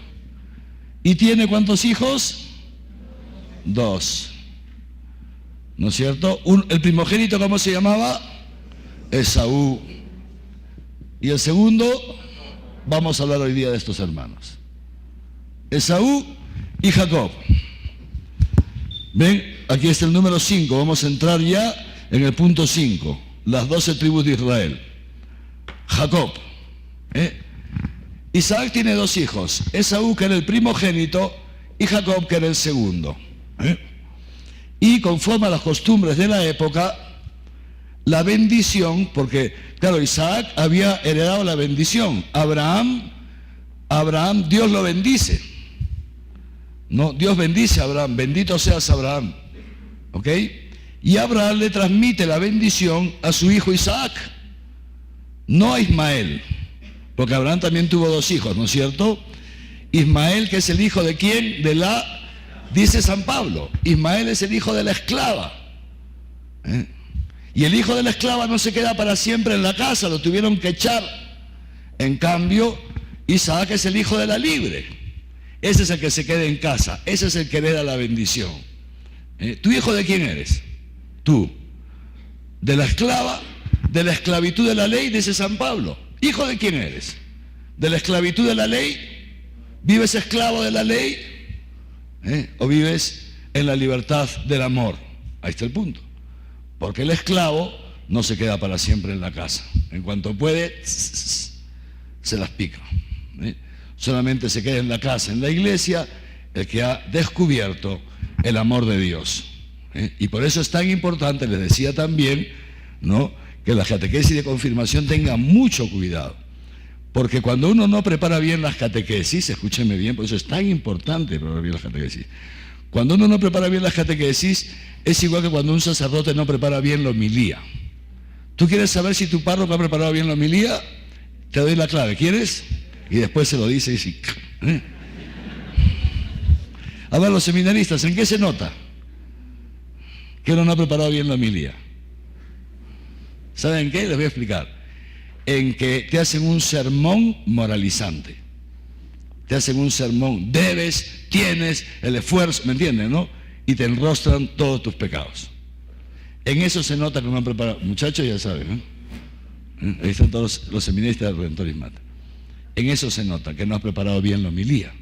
Porque ¿qué te sale? El hombre viejo. El deber, el tener, el esfuerzo, la exigencia, el exigir al otro. Y eso nunca viene de la palabra de Dios. Significa que no ha hecho su lección divina, que no ha preparado la homilía. No la ha preparado. Entonces le sale lo que tiene en el corazón. ¿Y qué tenemos en el corazón todos? ¿Saben qué tenemos? Exigirle al otro. Eso no tenemos que prepararnos. Eso no tenemos que preparar, no hace falta que te prepares. Para exigir, todos venimos preparados desde la fábrica. Ya hemos venido preparados para exigir y nos pasamos la vida exigiendo. Y eso es lo mismo que hace un catequista que no prepara bien sus catequesis, que le sale exigir, esfuerzo, tú puedes y no sé cuántos. ¿No entiendes? Por eso es tan importante preparar bien las catequesis, haciendo la lección divina, leyendo el catecismo, buscando los padres de la iglesia, los papas, cómo han predicado sobre este tema. Facilísimo. ¿Qué cosa lees? Corín Tellado. No se ríen porque no saben. Las viejas sí saben lo que es Corín Tellado, ¿no? Igual que yo, que soy viejo. Los viejos sabemos que no saben lo que es Corín Tellado, ¿no? En unas novelas que estaba una señora, Corín Tellado, una mujer que escribía novelas. Era mujer, ¿no? Era una mujer que escribía novelas hace 800 años. Y todas las señoras leían Corín Tellado, Eran novelas, libros de novelas, de historias de amor, que no las novelas de hoy día que son todas orgías, no eran novelas esas sentimentalonas, pero bueno, todas las mujeres lloraban leyendo Corín Tellado. Bueno, ¿entiendes? Eso. Entonces, le decía esto, ¿qué cosa lees tú? ¿Un catequista qué cosa lee? No lee Corín Tellado. Un catequista no lee cochina, un catequista lee, claro que lee. ¿Qué cosa lee? Los santos padres, el magisterio, los documentos que sacan los papas, ahí está todo. Y entonces vas viendo qué ha dicho Juan Pablo II sobre Abraham. Impresionante. ¿Qué está diciendo el Papa Francisco sobre la esperanza, que está predicando todas las semanas hace un mes sobre la esperanza? ¿Qué está diciendo? Interesante. ¿Cómo se consigue eso? Hoy día facilísimo. Internet. Le das al clic y te baja todo. Bellísimo. Bellísimo. Entonces, tiene una cosa estupenda y además a ti te alimenta y a través tuyo alimenta a Dios a los demás. Bueno, entonces les decía, ¿no es cierto? Isaac tiene estos dos hijos, Esaú y Jacob. Dios bendice a Abraham, Abraham le transmite la bendición a Isaac y correspondía que Isaac le transmitiera la bendición a Esaú, que es el primogénito, ¿no es cierto? Esaú era un hijo estupendo, eran dos hijos. Y por lo general pasa así en las familias. Cuando el primero es estupendo, el segundo es un bandido. ¿No? ¿Se han dado cuenta de eso o no? O sea, el primero es un bandido, el segundo es estupendo. Porque en el fondo están peleando, el segundo está peleando por el afecto de los papás. Eso es muy interesante. Entonces, si el primogénito es estupendo, es un chico estudioso, responsable, no sé qué, no sé cuántos, el segundo, que ve que no llega, ¿cómo hago yo para atraer la atención de mis papás? Se la dan toda a Esaú, se la dan toda al primogénito, porque es estupendo, no sé qué, yo me siento frustrado. Entonces tengo que irme al lado opuesto. Soy un bandido, llego tarde, para que por lo menos se fijen que yo existo. Si no, no se dan cuenta que yo existo. Todos los aplausos son para mi hermano mayor, y nadie se da cuenta que yo existo. Para que se den cuenta que yo existo, me den un poco de atención, entonces tengo que hacer lo contrario. Llego tarde, llego zampao, ¿me entiendes? ¿No? Soy díscolo, rebelde. ¿Y por qué se los digo? Porque esos serán los chicos de las catequesis. Se encontrarán con estas cosas y tú pensarás que el chico es un desastre. No, la criatura ha nacido así, haciendo travesuras, ha crecido para atraer el amor, la atención de sus padres. O al revés. Si el primero ha salido una pata de Judas, el segundo será el formalito, el serio, el responsable, el estudioso, para que sus papás, mira a este muchacho, lo aplaudan. Es así. Y también les digo a ustedes para que aprendan a criar a sus hijos, porque esto influye mucho en la personalidad de los muchachos. Pero bueno, no estoy aquí para escuela de padres, esto es otra cosa. Entonces esto mismo se daba entre Esaú y Jacob. Entre Esaú y Jacob se daba lo mismo. Perdón, Esaú era cumplidor, le gustaba la caza, muy bueno la caza, ¿no? Con Z, ¿no? Le gustaba cazar, ¿no? Y muy propio para la época, donde había que no estaba, ¿cómo se llama? Plaza Bea, Wong, el mercado San Camilo, ¿no? Ahí había que, ¿me entiendes? Había que hacerse ¿no? Y entonces Esaú era muy bueno para esto, un hombre de casa, etcétera, etcétera, etcétera. Muy formalito, muy obediente a su papá lo quería muchísimo a Esaú. En cambio Jacob era un bandido, Conocen la historia, ¿no es cierto? Y llega un día Esaú de cazar, ¿no? De cazar, y viene cansadísimo, está reventado. Y Jacob se había pasado estupendo, viendo televisión, un video, todo chévere, preparándose unos frijoles eran, ¿no? Unos frijoles estupendos, y esto, ¿no? La buena vida, ¿no? Y entonces llega Esaú, muerto de cansancio, ¿no? Y huele, qué rico frijoles, me muero, diablo. ¿Te imaginas haber estado toda la mañana ahí cazando los animales? Impresionante. Me muero de hambre. ¿Qué has preparado? Le dice, unos frijoles de primera, compadre. Si te contara lo bueno que está, invítame. No, estás loco, no, esos son míos. No, pero que mira que me muero. No. Esos son mis frijoles. Pero tú eres mi hermano. Olvídate, hermano. Esos son mis frijoles. Pero es que me muero de hambre. Bueno, hacemos una cosa. Te los cambio por tu primogenitura. Esa es la historia, ¿sabe o no? Esa es la historia. Fíjese lo bandido,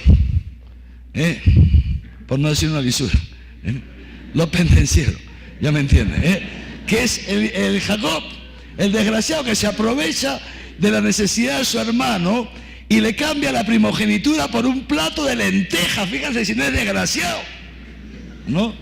Realmente un desgraciado el Jacob. Y el otro, pobrecillo, muerto de hambre, le dice, ya, estupendo, fíjate que me importa la primogenitura, ni siquiera sé qué será eso. Ya está, ¿me entienden? Impresionante, ¿no? Y al final, ¿qué pasa? Efectivamente, eso Dios lo ve, hermanos. Eso Dios lo ve. Dios lo ve desde lo alto del cielo. Porque Dios lleva la historia. No se olviden de eso. Ni un pelo se cae de tu cabeza sin que Dios lo permita, dice Dios. No se olviden de eso. Entonces, ¿qué pasa? Pasan los años, ¿no es cierto? Isaac ya llega a la ancianidad. Y llega el momento en que Isaac va a morir. Y antes de morir, tiene que bendecir. A Esaú tiene que pasarle la bendición. Y Rebeca, las mamás aquí paren las orejas y las futuras mamás, ¿no es cierto? Fíjense, la Rebeca, ¿no? Así como Isaac tenía su corazoncito en Esaú, la Rebeca tenía su corazón. Pero yo no sé por qué las mamás siempre quieren más a los hijos que se portan mal, ¿no? Eso no es justo, ¿no? Bueno, y la Rebeca tenía el corazón puesto en Isaac, ¿no es cierto? Y bandida, en Jacob, y bandida, la Rebeca le ayuda a Jacob, conocemos la historia, ¿no es cierto? Y dice, Jacob, tu padre está por morir, se va a morir ya, ¿no? Y como no te espabiles, va a darle la bendición a tu hermano mayor. Fíjense qué mamá tan bandida, ¿no? ¿No? O sea, parcializada por un hijo. Eso una mamá tiene que tener mucho cuidado, eso no se hace nunca, ¿no? Pero bueno, no estamos en la escuela de padres. Entonces fíjense, ¿y qué le dice? Y entonces, claro, pero Jacob le dice, Jacob le dice, pero mamá, ¿qué voy a hacer? Como, por favor, usa tu cabeza, hijo mío, tú eres mi hijo, no va a ser, ¿no es cierto? Entonces le prepara una buena comidita a su papá, ¿no es cierto? Que ya se había quedado ciego, ¿no? Y entonces se disfraza con piel de cordero, ¿no es cierto? Se disfraza de cordero, fíjense qué bandido. ¿Para qué? Porque su hermano Esaú era velludo, pues, ¿no? Y tenía la voz así, ¿no? Porque era un hombre de caza, ¿no? Entonces, y entonces entra y Isaac está ciego. ¿Quién está ahí? Soy yo, papá, soy Esaú. Esaú, ¿qué ha pasado? ¿Estás afónico? ¿Qué te ha pasado con la voz? Te he traído comida. Pero esa voz no la reconozco. ¿Estás seguro que eres Esaú? Sí, papá, soy yo. A ver, ven, que te toque. Y claro, lo toca, estás bien, el viejito ya está ciego, ¿no? Sí, esos son esos pelos. Jacob no tiene esos pelos. Muy bien. Entonces le dice, bueno, vamos a comer. Y dice, ¿para qué has venido, papá? Necesito que me des la bendición. Muy bien. Y Isaac le da la bendición a Jacob. La bendición de Dios, hermanos, es irrevocable.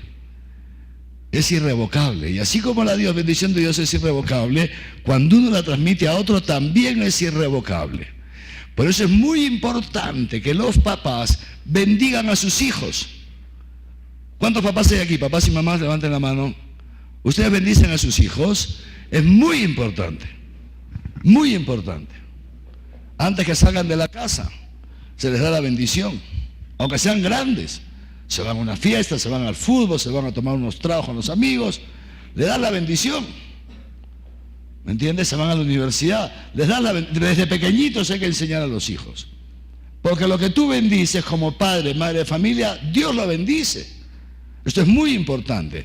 Y ustedes, los jóvenes, aprendan a pedir la bendición. Yo tengo 59 años, mi madre tiene 81, y mi padre ha muerto ya, ¿no? Pero cuando mi padre estaba vivo, se la pedía a él, siempre que lo veía. Antes de irme decía, papá, dame tu bendición, siempre. Impresionante. Y luego él me la pedía a mí, porque yo era obispo, ¿no? Y me decía, bendíceme tú. Y eso lo hago hoy día con mi madre. Cuando yo veo a mi madre siempre, antes de irme, le digo, mamá, tu bendición. Y mi madre me da la bendición. Y ella me dice, ahora bendíceme tú, siempre. Digo, no, te has portado mal, no te bendigo. Y siempre, es muy bonito. Háganlo, ya van a ver, porque estas cosas funcionan. Estas cosas funcionan, hermanos. Entonces, Isaac bendice a Jacob, ¿no es cierto? Y luego llega Esaú y Rebeca, que más bandida, dice, tu padre ya está mal. Entonces Esaú se va a ver a su papá para pedirle la bendición. La primogenitura, le correspondía por la primogenitura. Y cuando entra Esaú, ¿qué le dice Isaac? Le dice, pero no eras tú, yo ya di la bendición, ya no la puedo retirar. Impresionante. Claro, y el Esaú le coge a su hermano un odio terrible, ¿no es cierto? Conocen la historia. Pero ¿qué había pasado? Claro, Jacob, un bandido, ¿no? Un pillo. Pero Esaú, perdón que les diga, pobrecillo, un tonto. Cambió su primogenitura por un plato de lentejas. Pero escúchame bien, eso te puede pasar también a ti. Eso también nos puede pasar a nosotros. Eso también nos puede pasar a nosotros. También tú puedes cambiar tu primogenitura por un plato de lentejas. Porque Dios te ha elegido a ti en Cristo para ser su primogénito. Te ha elegido a ti para darte el reino. No temas, pequeño rebaño. Dice Jesucristo, que a ti te he elegido para darte el reino. No tengas miedo.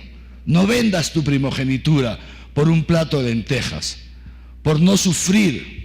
Para que el chico no te deje, para que el enamorado no te deje. No vendas tu virginidad para que por un plato de lentejas, por este lentejudo.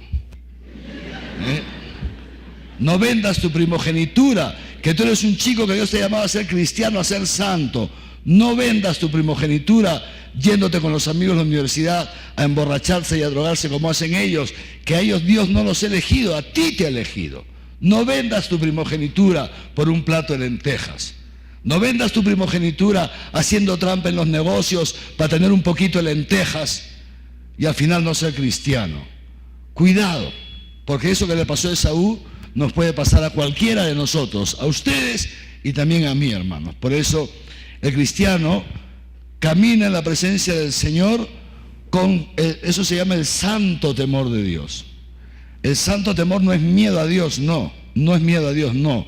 El santo temor es ese temor que brota de conocerme, sé que soy capaz de echar todo por la borda. Sé que soy capaz de vender mi primogenitura. Y entonces le pido al Señor, Señor, hazme santo, que no venda mi primogenitura.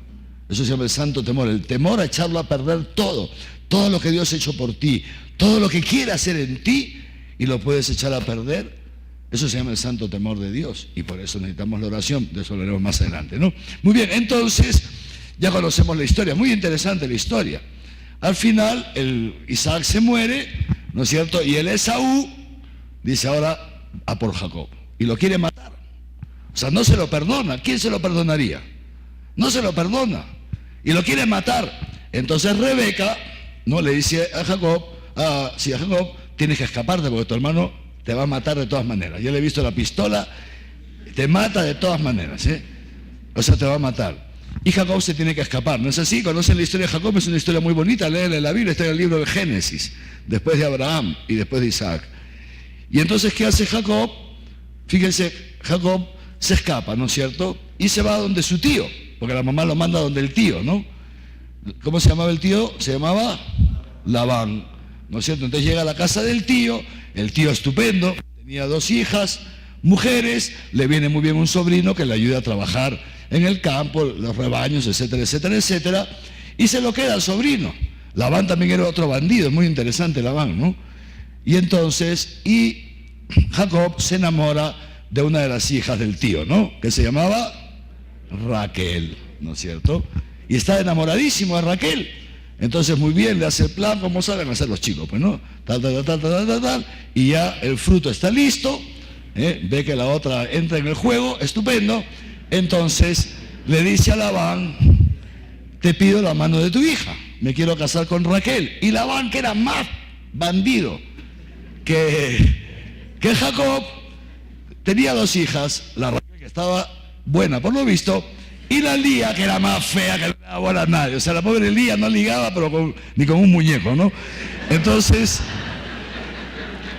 Labán, que era un bandido, le dice, si quieres a Raquel, en esa época se podía tener varias esposas, ¿no? Si quieres a Raquel, primero cásate con Lía, ¿no? Hace así, ¿no? O se la metió en la noche, ¿no? Eso, O sea, hacen toda la fiesta, ¿no? Hacen toda la fiesta, tal. Y en la noche de bodas, ¿no? Eran las tiendas, pues vivían en tiendas, ¿no? Como en carpas, digamos así. Y en la noche de bodas, en lugar de ponerle a Raquel, le mete a Lía. Y el otro en la oscuridad y zampado, porque claro, una fiesta de matrimonio la habrá celebrado, claro, ahí en esa época se tomaba el vino, ¿no? Y tal, el vino que alegra el corazón del hombre. Así que llegaría, ¿me entienden? Como un cohete listo de la NASA, contento, hace su labor, y al día siguiente se despierta y se encuentra con la más fea. Dios mío. Pero claro, ya había consumado el matrimonio. ¿Cómo te deshaces de la otra? Claro, hoy día vas y la matas, ¿no? Pero en esa época no sé si es así tan fácil, ¿no? ¿Me entienden? Interesante. Bandido de Labán. Entonces, lo hace trabajar, estoy contando por así, ¿no? Porque primero le hizo trabajar 7 años para casarse con Raquel y le enchufó a la Lía. Dice, ahora, ¿quieres a Raquel? Tiene que trabajar otros 7 años más. Y el otro trabaja, creo que son 7, ¿no? 7 años más, ¿no? Súper interesante, ¿no? Y finalmente se casa con Raquel, ¿no? Es así, ¿no? Conocen la historia, Y entonces ya tiene sus 2 mujeres, tiene sus hijitos, etcétera, etcétera. Y pero me dice, bueno, ahora yo tengo ya mi familia. Entonces le dice a Labán, yo ya no puedo seguir, ya no quiero seguir siendo dependiente tuyo. Ya me quiero independizar, he trabajado para ti un montón de años, ahora me toca ya trabajar para mí. Entonces, ¿qué le dice Labán? Le dice, muy bien, ellos eran criadores de ovejas, ¿no? Dice, estupendo, muy bien, vamos a hacer una cosa. Le dice Labán, ¿no? A partir de ahora, todas las ovejitas que nazcan blancas, sin ninguna mancha, serán tuyas. O sea, las que nazcan de un solo color serán tuyas. Y las que nazcan con manchas serán mías.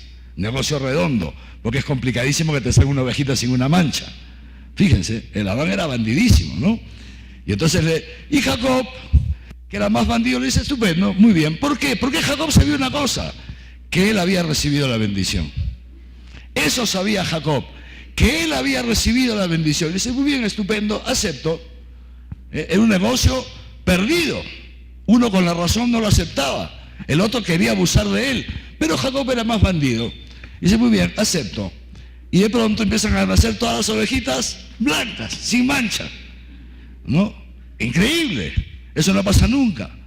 Entonces el Labán, que se la da de bandido, que dice, vamos a cambiar el contrato. A partir de ahora, ¿saben, no? Léanlo, es muy bonita la historia, todo esto está en la Biblia, es bellísimo, y además entretenido también, mucho mejor que la Guerra de las Galaxias. No sé cómo se llaman las cochinadas que ven cuando van al cine ustedes. ¿Qué cochinadas ven? ¿Cómo se llama? No, ahora hay otras películas raras, que se van al cine y ven cada porquería, ¿no? El Imperio contraataca, el no sé qué, no sé, no sé, ven cada cosa. Digo, ¿qué he ido a ver? Esta tontería. Bueno, muy bien, entonces es súper entretenido la Biblia. Entonces pasa esto, ¿no es cierto? Cambia el contrato y Jacob dice, ya, estupendo, atraco, acepto. Y de repente empiezan a nacer todas manchadas, ¿no es así, no? Muy bien, bueno, lo hacemos corto porque ya va siendo la hora. La historia es, nos quedan 7 minutos. La historia, entonces, ¿cuál es? Que en un momento, ¿no es cierto?, Jacob decide, porque claro, Labán ya también lo quería matar a Jacob, o sea, ya estaba enfadado con Jacob, quería abusar de él. Entonces Jacob se da cuenta y dice, no, aquí yo no tengo futuro, ¿no? Entonces nos tenemos que marchar. Y coge a sus 2 mujeres y a sus hijos, ¿no? a sus 2 mujeres y a sus hijos, todo su ganado, toda su servidumbre, todo no sé qué, y se marchan de la casa. Se marchan de la casa. Pero la Lía, que era otra bandida, antes de irse, le roba a su papá un ídolo. Labán era politeísta, creía en los ídolos. Y le roba un ídolo, que se ve que ella le tenía mucha fe a este ídolo. Y le roba un ídolo, ¿no? Y se marcha, sin decirle nada a nadie, lo mete, lo esconde, el ídolo de su papá se lo lleva, ¿no? Entonces Jacob sale con toda su familia sin saber nada, y de repente, cuando ya se ha alejado unos cuantos días, se entera que Esaú lo estaba buscando para matarlo. O sea, no se había olvidado, eso habían pasado años. Pero Esaú no se había olvidado de lo que y lo estaba buscando para matarlo. Muy interesante. Aquí venía Esaú y aquí estaba viniendo Jacob, ¿no? Mientras todo eso pasaba, Labán había vuelto a su casa y se había encontrado que se había marchado Jacob con sus hijas, con los nietos. A un abuelo tócale a los nietos y no te lo perdonan. Los que son abuelos ya saben de esas cosas, ¿no? Quieren a los nietos más que a los hijos, Pero bueno, y son chocheras, ¿no? Pero bueno, al fin es un dolor. Pero de repente va a rezarle a su ídolo y no está el ídolo. Me mato, no está el ídolo. El desgraciado Jacob me lo ha robado. Esto se paga con sangre, con sangre. El ídolo, usted no sabe lo que es un ídolo. Saben, pero, o sea, tienen muchos ídolos porque no se han enterado. Yo se los contaré otro día. Entonces, Labán sale, muy interesante, muy bonito todo esto. Labán sale a matar a Jacob. Labán sale a matarlo, porque Jacob le ha hecho un daño irreparable al robarle su ídolo, y encima le robó las hijas y tal. Es súper interesante, lo cuentan las Sagradas Escrituras, es bellísimo esto, este pasaje bellísimo. Y en un momento entonces Jacob llega a un valle, a un río, ¿no? Llega a un río, y le dicen, Esaú está viniendo, y Labán está viniendo por atrás. Jacob se encuentra cercado, escúcheme bien, por la muerte. Su hermano Esaú, con toda su gente que lo viene a matar, por delante, Labán que lo viene a matar por detrás. ¿Y qué hace Jacob? Jacob muy astuto, divide a su familia en dos. Divide a su familia en dos. Pone al día con una parte de todo su ganado, con sus hijos, con una parte de la servidumbre, y los manda por un lado, y a Raquel por otros. No era tonto, ¿no?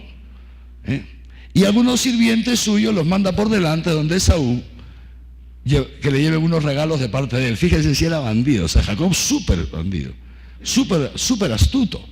Léanlo con detenimiento. Es muy bonita esta parte, ¿no? Y entonces, como digo, manda una parte de la familia, de sus bienes, su servidumbre por aquí, otra por aquí, y aquí manda su servidumbre con un montón de regalos, camellos y todo, para ver si le tocaba el corazón a Esaú, ¿no? Y por otro lado, ¿no es cierto?, Labán. Y Jacob se asusta. Le cae la noche, dice la Escritura, le cae la noche, y Jacob naturalmente está muerto de miedo, porque se encuentra solo. Jacob se ha quedado solo, sin mujer, sin hijos, sin dinero, sin bienes, sin servidumbre, sin ejército, sin fuerzas, sin nada, solito. Está él solo, rodeado de la muerte, y se pasa la noche. Imagínense ustedes la situación de Jacob. O sea, esto no es broma, porque Saúl lo iba a matar, de verdad que lo iba a matar. O sea, de verdad que lo iba a matar. Yo pienso, hoy día hay un expresidente que dicen que ha recibido no sé cuántos millones de dólares, ¿no es cierto? Y el cerco se está cerrando, ¿no? O sea, tú imagínate, basta pensar en esto. O sea, basta pensar en una persona que ha cometido un delito, que le imputan un delito, es igual, ¿no? Y sabes que te está buscando la policía, la Interpol, que te tienen chequeado, que estás en tal sitio. O sea, ¿me entiendes? El cerco se va cerrando, o sea, te van a coger de todas maneras. ¿Cuánto tiempo más? 10 días no puedes ir a ninguna parte. Te han cerrado las fronteras del aeropuerto. O sea, de todas maneras te la hacen de todas maneras. Eso, piensen eso en la muerte. O sea, Jacob sabe que se la hacen de todas maneras. Y está solo y asustado, sin salida. Y en ese momento, en esa noche oscura de Jacob, de sufrimiento terrible, de angustia, de pronto un ángel empieza a pelear con él, dice la Escritura. Un personaje misterioso empieza a pelear con él. Y Jacob, les digo, era muy bandido. Y entonces Jacob le hace una llave, dice la Escritura, y lo tiene cogido, lo tiene inmovilizado a este personaje que no se sabe quién es. Lo tiene inmovilizado y empieza a clarear el día. Este era un ángel y este ángel tenía que desaparecer, lo que dice la Escritura, ¿no? Y entonces este ángel empieza a aclarar el día. Jacob se ha dado cuenta de una cosa. Que él se ha pasado la noche luchando con alguien que es más fuerte que él. Jacob se da cuenta de esto. Jacob no lo puede vencer, no puede vencerlo. No puede vencerlo, pero le hace esta llave, por lo menos lo inmoviliza, pero se da cuenta, Jacob, que está luchando con uno que es más fuerte que él, con un ser superior a él. Y cuando él se le dice, suéltame que me tengo que ir, Jacob sabe lo que le dice, no te soltaré mientras tú no me bendigas. Se ve que le gustaba coleccionar bendiciones, ¿no? No te soltaré mientras tú no me bendigas. ¿Por qué? Porque Jacob sabía que la bendición es algo muy importante, porque transmite la fuerza, el don que ha recibido el ser que te bendice. Y entonces, ¿qué hace este ángel? Le da un golpe en la cadera que le durará a Jacob toda la vida. Jacob a partir de ahí caminará siempre así. Sí, para acordarse quién es él. Y este ángel le dice, le da el golpe en la cadera y le dice, muy bien, yo te bendigo. Y no solamente te bendigo, sino que a partir de ahora ya no te llamarás más Jacob, te llamarás Israel. ¿Saben lo que significa Israel? Fuerte con Dios, fuerte con Dios, porque has luchado contra Dios, has luchado con Dios, has querido ser más vivo que Dios, más inteligente que Dios. Escúchame, pero al final te has dado que te bendiga. Por eso, a partir de hoy día, te llamarás Israel. Fíjense ustedes. Siempre Dios estará con Jacob. Siempre. Terminamos. ¿Qué significa esto? ¿Qué tiene que ver esto contigo? Hemos venido aquí para contarles un cuento. No. ¿Por qué? Porque así como Adán y Eva eres tú, así como Abraham es tu historia, porque esta es la historia que Dios quiere hacer contigo, también Jacob eres tú. Porque Jacob es la elección. Dios elige a Jacob. Dice la Escritura, amé a Jacob y rechacé. La palabra exacta, odié, pero en este contexto rechacé, ¿no? Y odié a Esaú. O sea, Dios ha hecho una elección sobre Jacob. Mejor que Esaú, no. Jacob era un bandido, un vivazo, ¿no? Un criollo, digamos así, ¿no? Pepe el Vivo. O sea, Jacob no era mejor que Esaú. ¿Qué significa esto? Que tú estás aquí porque también a ti Dios te ha elegido, y no te ha elegido porque seas el mejor. ¿Sí? Dios elige lo que no vale a los ojos del mundo. Es que Dios los eligiera, dice San Pablo. O sea, tú estás aquí no por tus virtudes, no por tu buen genio, no por tu... Almas lleva un santo al cielo, que estrellas tiene el firmamento. Si tú eres cristiano, que eso es ser santo,